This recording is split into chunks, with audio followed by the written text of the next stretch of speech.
Hello दोस्तों, welcome back to our YouTube channel. तो जैसा कि आपको पता है यूपी मेट्रो की क्लासेस चल रही हैं रेगुलरली। तो इससे पहले हमने पढ़ा था मात्रकों की पद्धतियां एवं मापन की इकाइयां। ठीक है, आज के लेक्चर में पढ़ेंगे हम मेजरमेंट टूल। ठीक है, मेजरमेंट टूल क्या क्या होते हैं, इनसे भी क्वेश्चन बनता है। ठीक है, तो अभी फ़िलहाल ये बोरिंग टाइप के चैप्टर चल रहे हैं, आगे बस आने वाले हैं एक दो चैप्टर और है, इसके बाद इंटरेस्टेड चैप्टर आ जाएंगे। तो कल हमने पढ़ा था मात्रकों की पद्धतियाँ एवं मापन। तो मापन क्या होता है आप जानते ही हो। ठीक है, मापन पढ़ा था। मापन की विधियाँ डायरेक्ट मेजरमेंट, इनडायरेक्ट मेजरमेंट और तुलनात्मक मेजरमेंट। डायरेक्ट मेजरमेंट में जो डायरेक्ट रीडिंग दे दें, ठीक है, और इनडायरेक्ट में ट्रांसफ़र करके जो रीडिंग, जैसे इलेक्ट्रॉनिक वेट मशीन हो गया, ठीक है, कैलिपर हो गया, तो ये इनडायरेक्ट मेजरमेंट। और जो वर्नियर कैलिपर्स है, स्क्रू गेज है, तो ये क्या है, ये डायरेक्ट मेजरमेंट टूल है। ठीक है, तो ये आपको पता होना चाहिए। इसके बाद हमने पढ़ा था मापन की पद्धतियाँ, क्या क्या पद्धति हैं, सीजीएस, एफपीएस, एमकेएस। तो ठीक है, ये सब पढ़ लिया है। मूल राशियाँ पढ़ी थी, व्युत्पन्न राशियाँ पढ़ी थी। ठीक है, तो ये आपको सब पता होना चाहिए जनरली। ठीक है, तो आगे चलते हैं। तो स्टार्ट करते हैं मापक यंत्र। ठीक है, मेजरमेंट टूल। तो इसमें क्या है, पहला टूल है हमारा स्टील रूल। ठीक है, तो स्टील रूल देखते हैं क्या है। स्टील रूल किसका बना होता है, मेनली ये हाई कार्बन स्टील का बना होता है। ठीक है, जो स्टील रूल होता है वो हाई कार्बन स्टील का बना होता है, स्टेनलेस स्टील का बना होता है, स्प्रिंग स्टील का बना होता है। तो पूछ सकता है स्टील रूल किस मटेरियल का बना होता है, तो ये हाई कार्बन स्टील का बना होता है। ठीक है, तो आगे चलते हैं।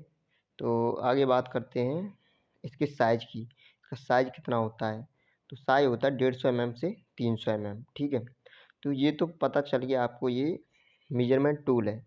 लेकिन क्वेश्चन ऐसे भी पूछ सकता है कि ये डायरेक्ट मेजरमेंट टूल है कि इनडायरेक्ट है। ठीक है, तो ये कैसा है, डायरेक्ट मेजरमेंट टूल है। ठीक है, अच्छा इसके टाइप देख लो, इसके टाइप क्या क्या है। पहला टाइप है स्टैंडर्ड स्टील रूल।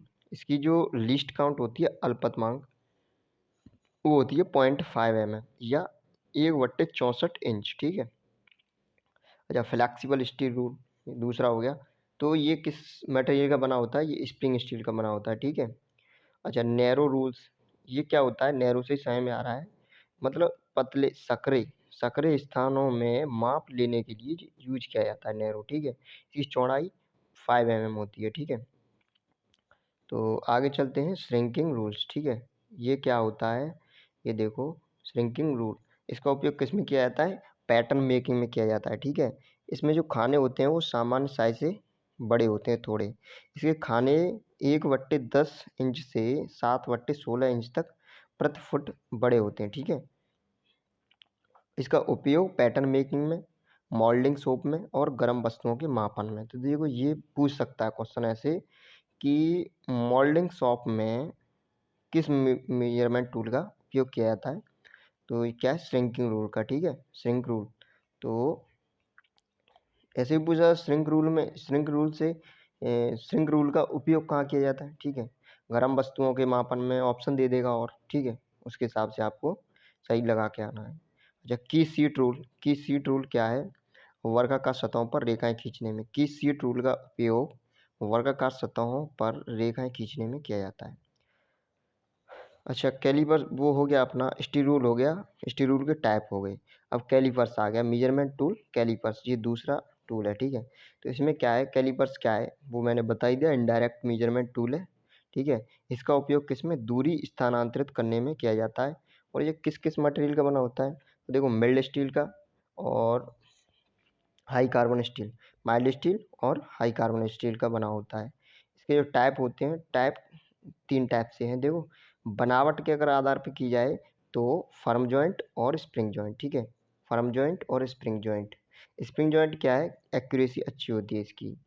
अच्छा कार्य के आधार पर देखी जाए तो कार्य के आधार पर आउटसाइड कैलिपर्स और इनसाइड कैलिपर्स। ठीक है, इसमें क्या होता है, आउटसाइड कैलिपर्स में इसका आकार इस टाइप से होता है। ठीक है, ये देख लेना आकार किस टाइप से होता है। ठीक है, तो ये क्या आउटसाइड से समझ में आ रहा है, ये भारी मापों के लिए यूज किया जाता है। ठीक है, इनसाइड में क्या होता है, किसी खांचे या ग्रोव की माप के लिए। ठीक है, अच्छा ऑड लेग कैलिपर्स, इसमें क्या होता है, इसे इसका जो दूसरा नाम है, ठीक है, दूसरे नाम से जाना जाता है, हार्माफ्रोडाइट और जेनी कैलिपर्स के नाम से भी जाना जाता है, ठीक है।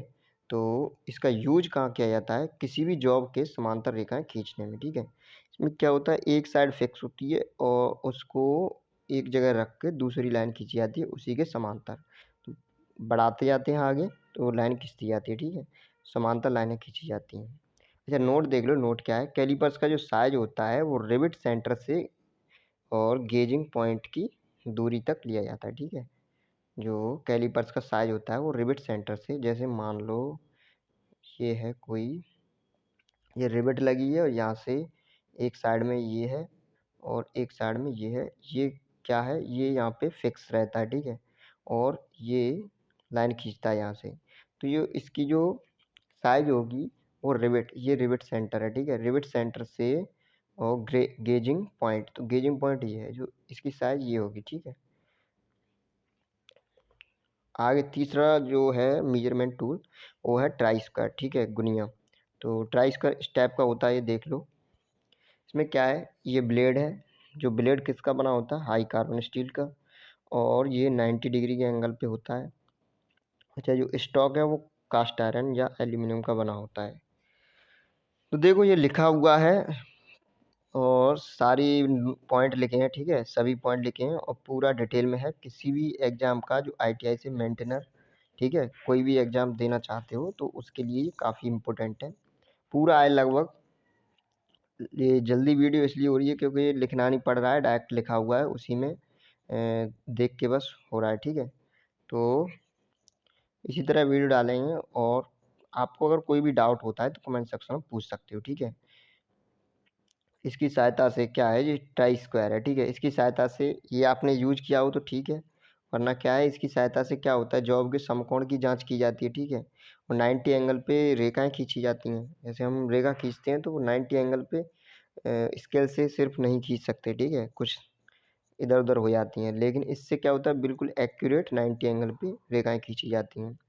जॉब की इससे समतलता की भी चेकिंग की जाती है, कोई समतल है कि नहीं है पदार्थ, ठीक है। अच्छा, बेवल प्रोटेक्टर क्या होता है? बेवल प्रोटेक्टर आपको डायग्राम में दिख रहा होगा, ठीक है, ये है बेवल प्रोटेक्टर। इसकी जो अल्पत लीस्ट काउंट होती है वो 1/12 डिग्री या 5 मिनट, ठीक है। तो ये इसकी अल्पतमांक होती है। अच्छा, मटेरियल क्या, इसमें मटेरियल कौन सा यूज किया जाता है, तो हाई कार्बन स्टील यूज किया जाता है, ठीक है। अच्छा, आगे देखो, नोट, स्टैंडर्ड मापों में 20 डिग्री सी, मतलब स्टैंडर्ड मापों को जब हम मापते हैं तो वहाँ पे टेम्परेचर कितना होना चाहिए, 20 डिग्री सेल्सियस होना चाहिए। अगर इससे ज़्यादा होगा काफ़ी तो क्या होगा, जो मापेंगे वो एक्यूरेट नहीं आएंगे, क्योंकि ज़्यादा टेम्परेचर में कोई भी जो पदार्थ होते हैं वो क्या होते हैं, थोड़ा उनका प्रसार होता है, ठीक है, टेम्परेचर ज़्यादा होगा तो। स्टैंडर्ड जो टेम्परेचर है वो 20 डिग्री होना चाहिए, तो उसमें जो मापते हैं वो एकदम स्टैंडर्ड एक्यूरेट आती है। ट्राई स्क्वायर से चेक की गई परिशुद्धता 10 mm लंबाई पर 0.002 mm होती है, ठीक है। तो देखो ट्राई स्क्वायर से जो चेक करते हैं परिशुद्धता 10 mm लंबाई पर, तो वो 0.022 mm होती है, ठीक है। तो हाँ, यहीं तक ख़त्म होता है अगला लेक्चर, ठीक है, जल्दी अपलोड किया जाएगा। तो कोई भी डाउट हो तो कमेंट सेक्शन में पूछ सकते हो, और thank you for watching video.